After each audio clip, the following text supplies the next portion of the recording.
If you guys are looking for a really easy mount to be able to mount these 212s and the Storm Force engines,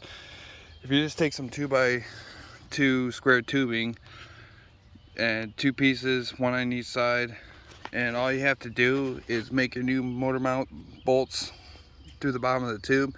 and then you're actually able to have enough room to slide the engine all the way over to actually be able to mount it to where you can run just the 30 series torque converter right to it.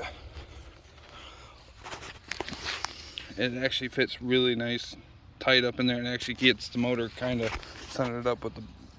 frame of the bike. And all I did is I used a sponge just to mark the holes on the top through. I would recommend running bolts all the way through though, because the nuts on the back side are kind of hard to get on. But if you guys are looking for something easy to be able to mount these, and it's not expensive at all, these are super easy to do.